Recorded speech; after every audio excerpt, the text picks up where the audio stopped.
Welcome back to the channel, everyone. Thanks to everyone who's been subscribing lately, liking lately, commenting lately. Loads of great comments, loads of great views. Really enjoying doing my YouTube again, and it's time for the next live match.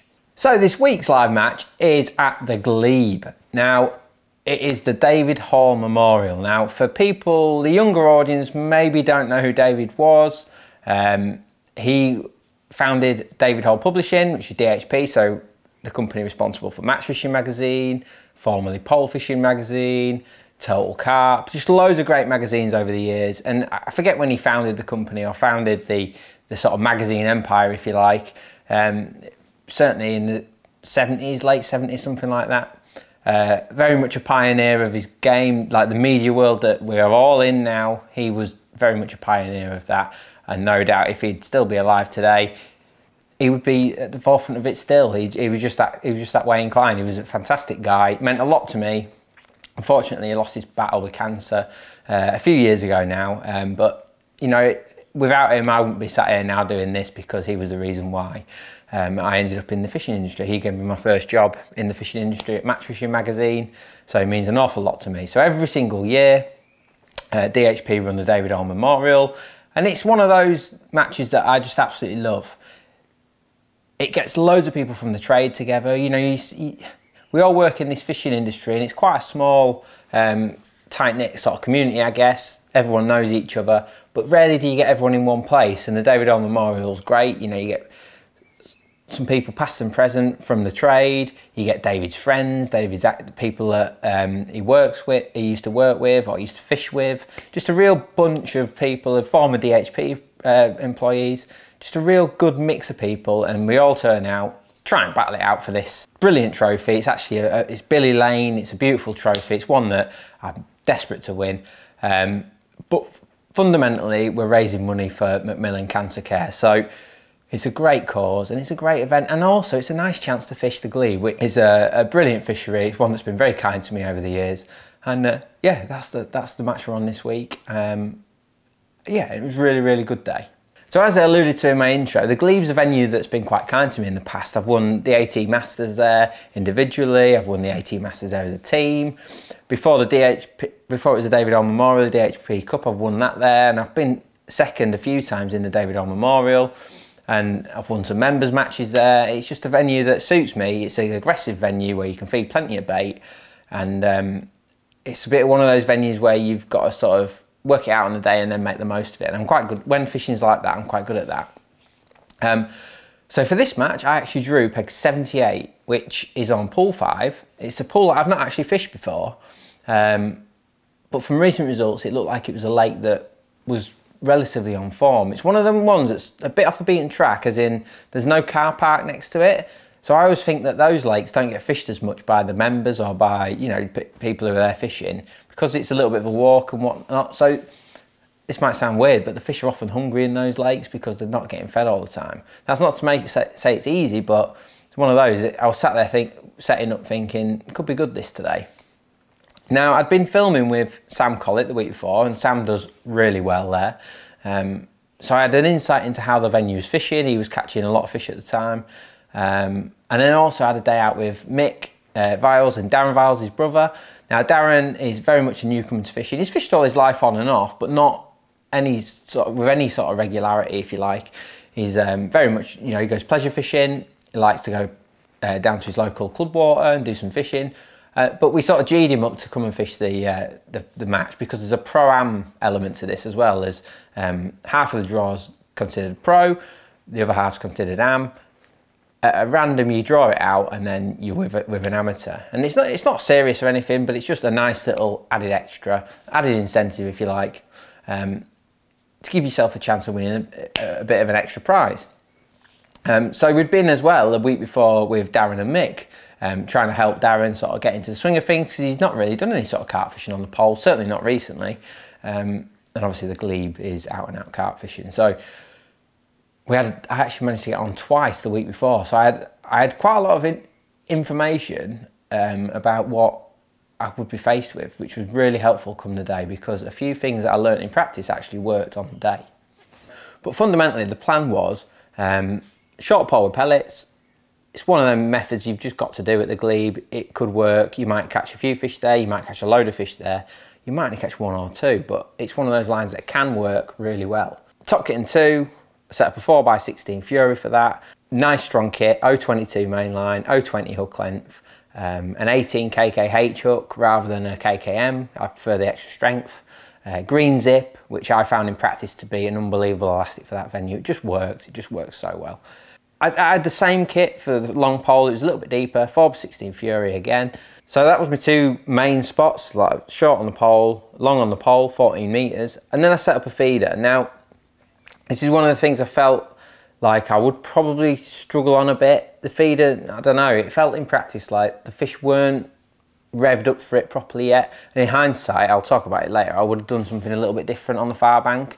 But the idea was I was going to fish it like the margins, feed it quite aggressive with ground bait, put a lot of bait in, get them there, get them colouring it up, and then sort of leave it and then go on it after sort of 45 minutes. That was my thinking. Finally, I was hoping for some edge fishing. Now, the last 2 years in this match, I've actually struggled to catch in the edge, which is unfortunate. But upon plumbing this one up, it felt dead right. It was exactly 2 foot right against the bank, which I like that. For carp, I think that's a nice depth, 2 foot. Especially in the spring, the water was quite clear. I had my Polaroids on and you could see that well down into the water. And I felt like that 2 foot would be nice. I did actually set up another rig in 3 foot away from the bank, but I always think that's a funny thing to do at this time of year. That 3 foot, it can be really good with baits like corn, but I wanted to be aggressive on this day. We had a bit of room, a warm day, and I thought, right, I really want to attack this peg with round bait. So I mixed up 2 kilos of match method, and I felt like that 2 foot depth against the bank would give me the best chance of catching in that. And then I brought a load of manky maggots that I had left over from Lindome. I'd literally left them in the back of the van. They stunk rancid, but I don't think that's a bad thing for edge fishing. I really don't. So that was my plan of attack. Edges, short pole, long pole, feeder.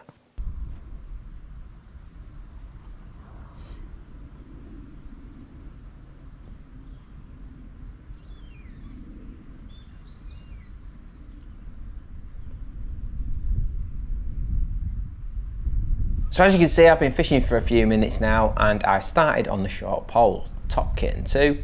But ultimately, I did something a little bit different. I fed my short pole with 10 pellets with a pot. I fed the long pole, again with a pot, 10 pellets again. And then I actually fed the feeder with a big smooth hound, like I think it's got 6 holes, but it's a decent feeder. I put 6 of them in, just loose ground bait.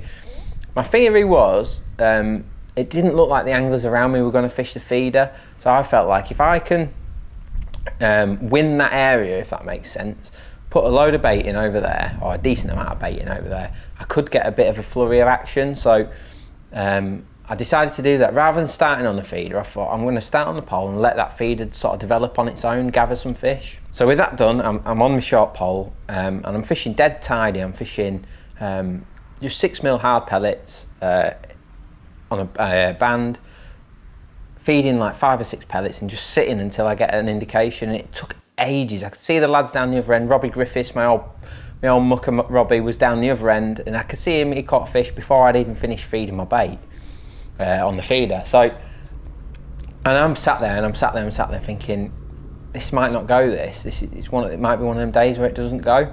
And I felt that the long pole might be my best chance for an early flurry. But luckily, after a few minutes, it did actually go under and was attached to our first Glebe carp.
Despite catching that fish after sort of 5 or 6 minutes of sitting there, I actually decided to put the rig down and go on the long pole.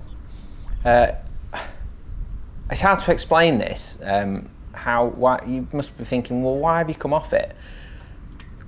Sometimes you just get a vibe that there's not a lot of fish there. I felt like the water was quite clear.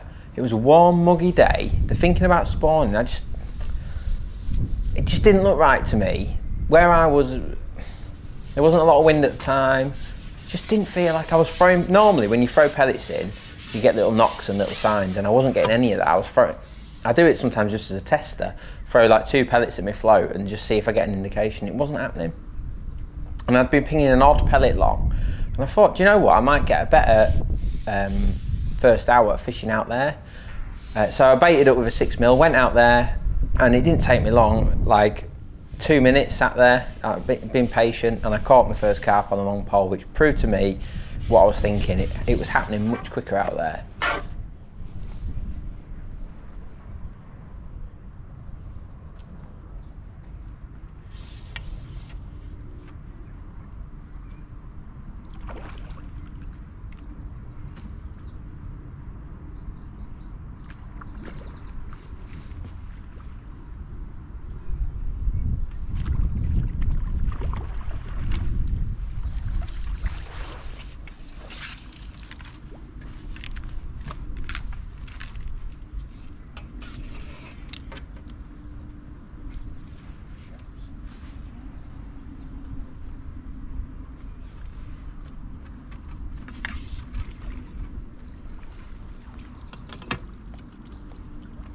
And that set the tone really for that first sort of 40 minutes. I caught 5 or 6 nice fish out there. Again, just feeding very negative, trying to keep it be disciplined. I find this really difficult, but I was trying to be disciplined. 2 pellets, then wait. And if I didn't get a bite after sort of 3 or 4 minutes, repeat. Trying to keep the fish on the bottom and trying to be frugal. It's soft bottom out there, I was trying to be frugal. It's always going to blow out there because it's soft bottom, but I was trying to keep the blows to a minimum. Certainly slow down when that sort of blowing was going to happen. By that I mean all the fizzing. But yeah, it was good. Like I said, I had 5 or 6 good carp on this, and it got me off to a perfect start. Like in times gone past or at different times of year, you would get that start short, but it just felt like it wasn't going to happen. And all of a sudden, Robbie was catching down the other end short, but he had the much stronger wind down there.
And I just felt like where I was, they just weren't short. And whereas he got off to a storming lead, I actually managed to claw him back. He was still a few fish ahead, but I felt like making that decision to go long got me back in the game, if you like.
But I also felt like that was waning as well. I was sat there fishing the long pole, and you can just tell when it starts going a bit weird, getting a few more blows.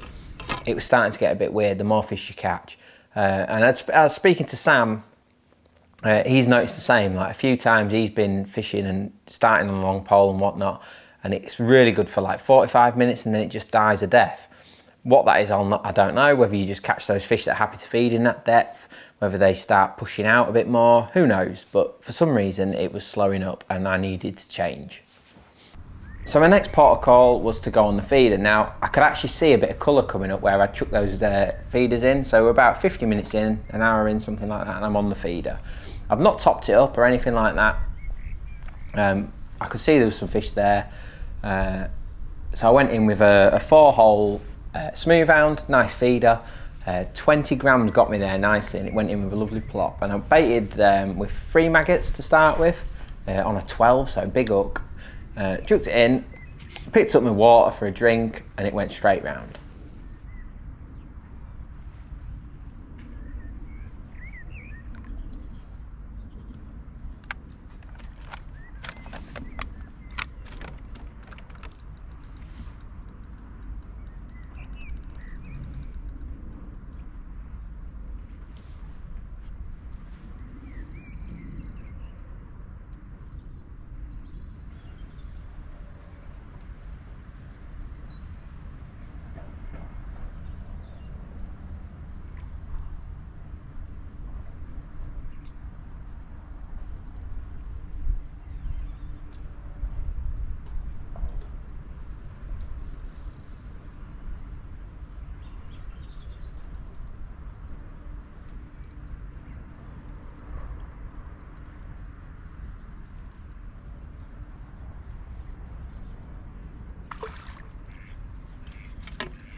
So really quick bite, and they fight like mad. You hook them and they're against the clip, just test your tackle to the limit. And I thought, right, this is good. I could probably settle into like an hour, hour and a half of feeder fishing now to try and like build my weight up.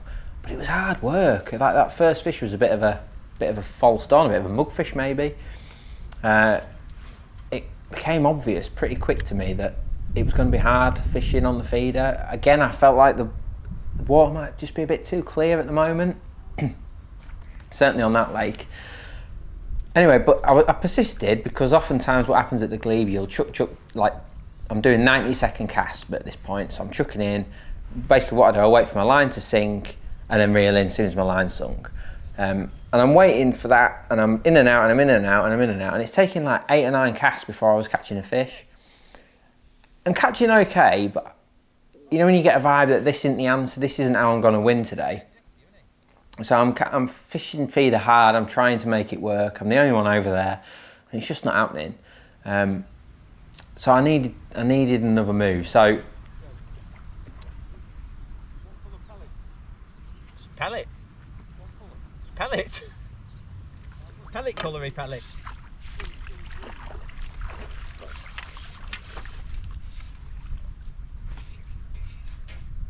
So I've gone back on the long pole, but this time I've decided to change up what I'm doing. I've decided to bin off the 6 mils. I thought, well, if that's gone, the pinging's gone, I might as well try something a bit more aggressive, maybe catch an odd fish shallow, something like that. So I'm on feeding 4 mil pellets, double pouching them. So I'm feeding a lot of bait, like a full pouch of pellets twice, and then sitting over it with double worm. And I sat there for, I don't know, 10 minutes, and it went under. Proper fish, great big one, proper like worms right down its chops.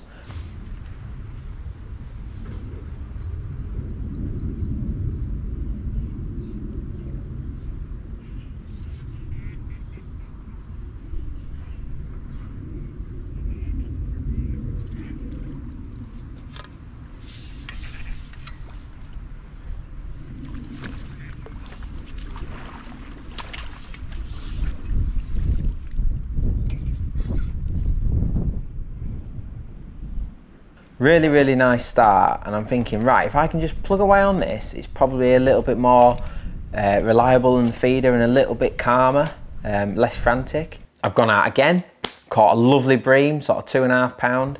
I'm thinking, well, if I just pick off an odd bream, an odd carp on this until my edges kick off, then it's going to keep me in the hunt. I've probably got a dozen carp at this point, and a bream, so I'm doing all right. I've got maybe 40 pound, 45 pound.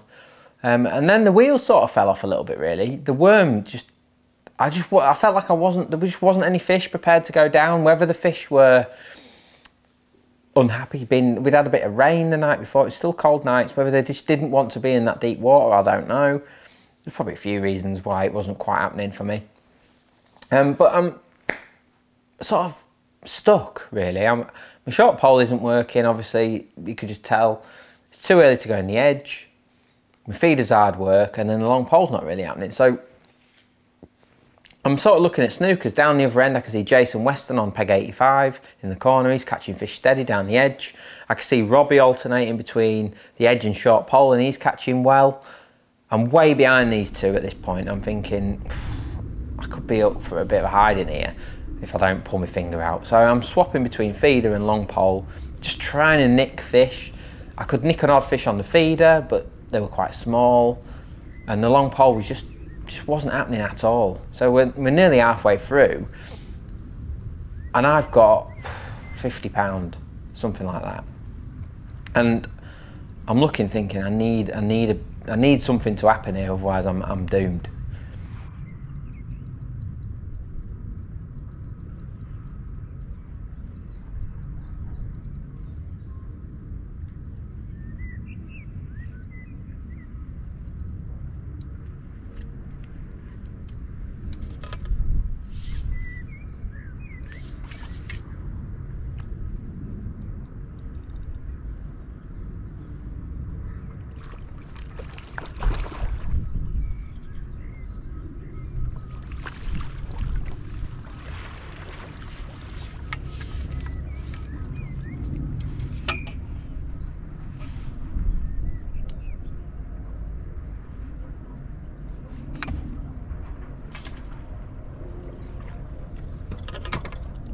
So we're halfway through the match now, and I'm looking for snookers, if I'm honest.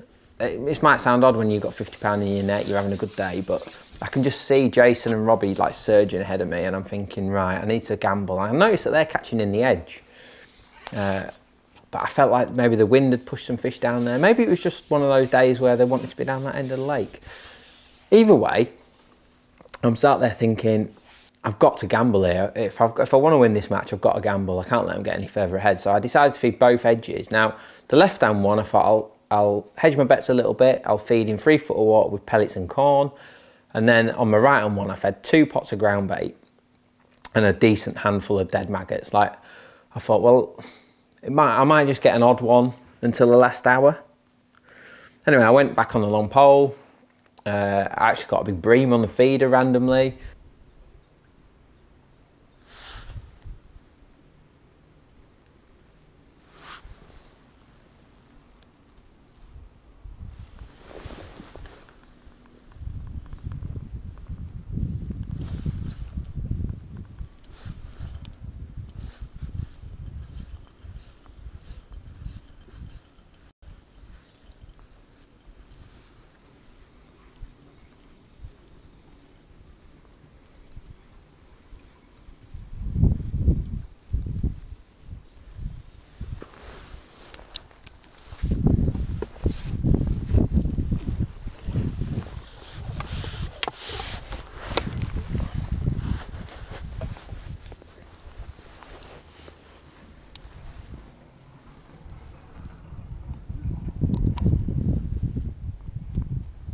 I went back on the long pole. I actually got a big bream on the feeder randomly. I tried to mug one carp. There wasn't any muggers, which was weird. And then one swam through. I had a swing at him, hooked him, and he just did me. So that was annoying. But it gave me sort of 10 minutes of extra fishing time before trying the edge. Now, this is one tip I will give anyone who's fishing ground bait and stuff in the edge. Don't be frightened to get on your bait quick. If you're going to make that jump, the fish will be there quickly. So don't be one of those guys who primes it for like an hour before going on it, because you're just wasting bait. You don't need to do that. You'd need 4 kilos of ground bait if you carried on like that. I went down my right hand one with a big bunch of dead maggots on, sat there for a few minutes and it walloped under, and I got my first edge fish.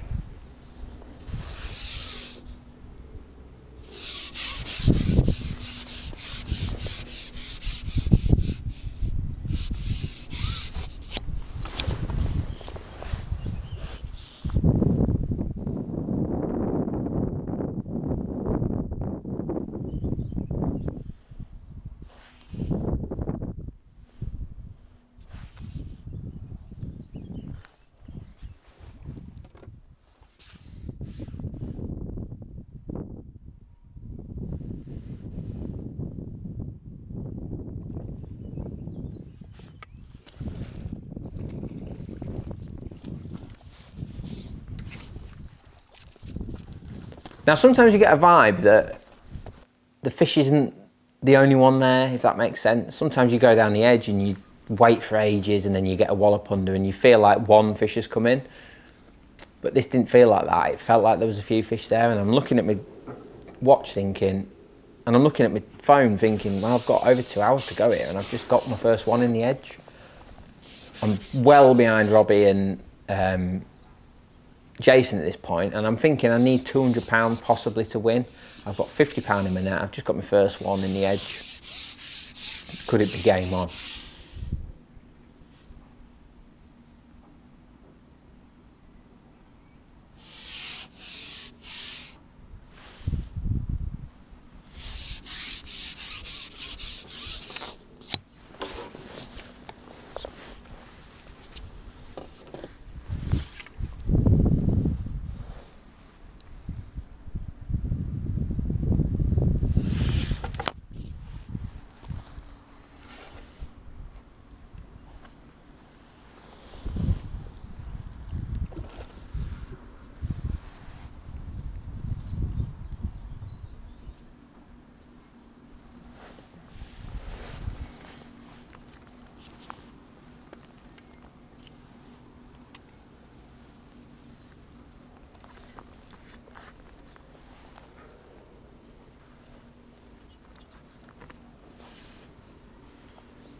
So the next spell was game on time. The fishing was good in the edge.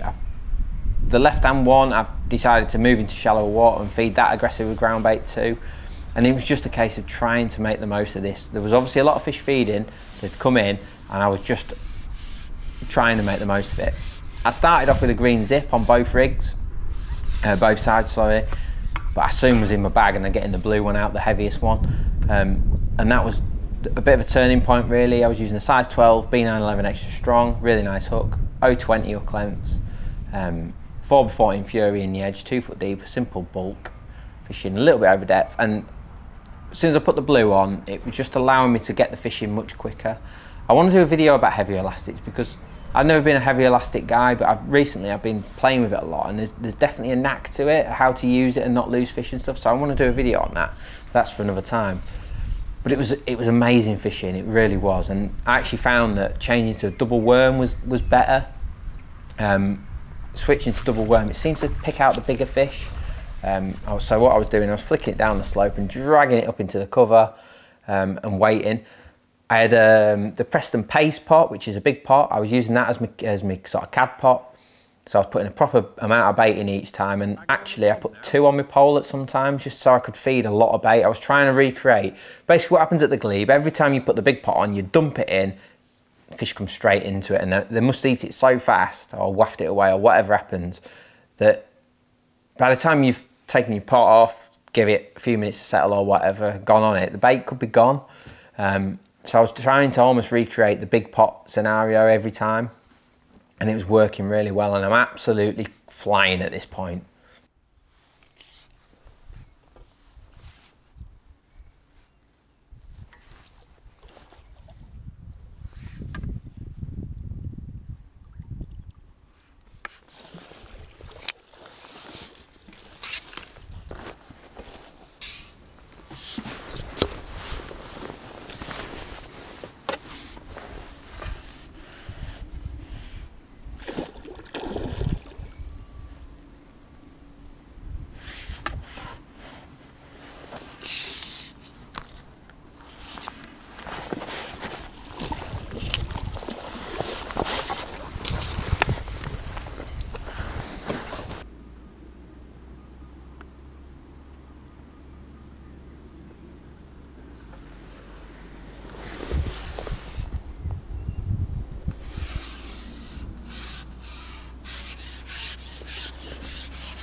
Size of that.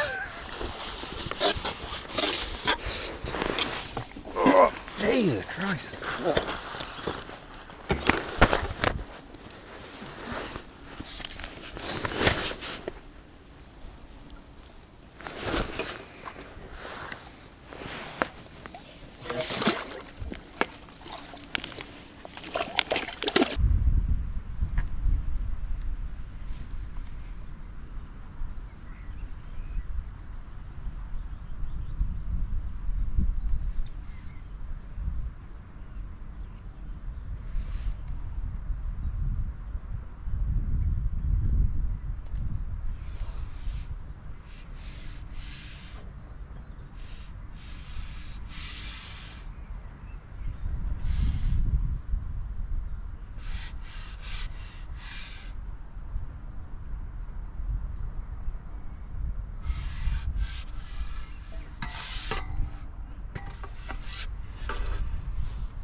So we're moving into the last sort of throes of the match really, and I've had a sensational last 90 minutes. I'm looking at my clicker and I'm above 150 pound now, so I've basically caught 100 pound in the edges in an hour.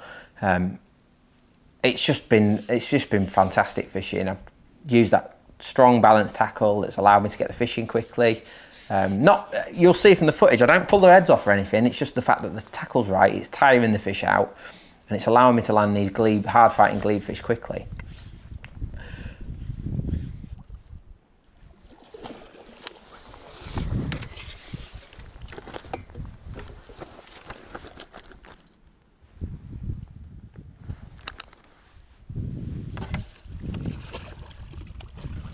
And with 10 minutes to go, I'm thinking, I still feel like I may have caught Robbie up, but I feel like Jason's well ahead of me, and I'm still a little way off my 200 pound sort of target. Well, yeah, I fancied 200 pound to win. So 10 minutes to go, I've gone down my right hand edge. I'm thinking, right, I'm just gonna gamble, right hand edge. I actually got 3 fish in that last 10 minutes, which is flying. It feels like you're flying. And with just a minute to go, I've netted a fish, and with a minute to go, I'm thinking, right, I can get back in, I can get another one. The fish are there. But normally I like to stun my worms to make sure that they're not wriggling. Put 2 worms on. But this time I haven't. I've just rushed my worms on and gone back in as quickly as possible. And I've hooked a fish, and he's come straight to the top, and I could see he's not hooked properly, and it's my own fault. He's waddled on top like that, and he's just come off, and I'm thinking, if I'd have killed my worms, that fish would have been hooked properly, and I'd have got that one in. Probably a bit of a mistake on my part that I literally had a minute left, so even if I'd have stunned my worms, I might not have got in time, who knows. It was definitely a case of rushing a little bit on my part. I just didn't think I had long enough to get back in, so I quickly put the worms on. You know when the fish comes off and you think, that's going to cost me, and I just looked at it and I thought, that's going to cost me that. Yeah, frustrating. So at the all out, I weighed 185 pounds, which I felt like the fact that I had 50 pounds with 2 hours to go, or just over 2 hours to go, and I ended up catching 185, I thought, I've done well there.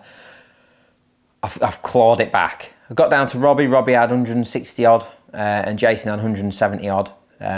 So they both caught well as well, but I managed to overtake them, catch them up and overtake them. So a real strong finish I had. Enjoyed it.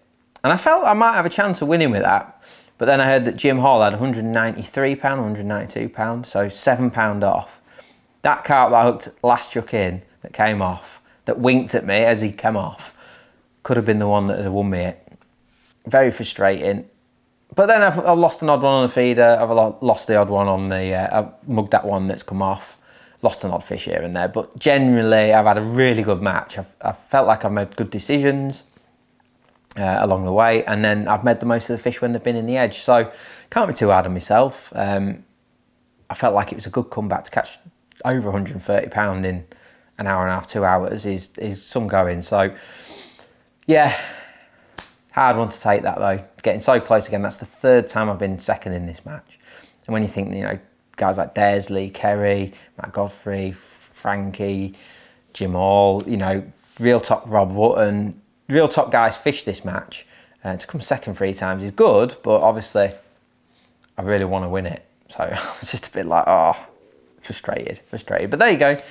These things happen. I've got to take the positives. Now, a few things I felt like I could have done differently. I felt like my edges, other than I should have, what I'll do for next time, I'll actually make a bigger pot for my pole tip. I want a 250ml pot on my pole so I can feed that amount of ground bait each chuck. I think that's so important there.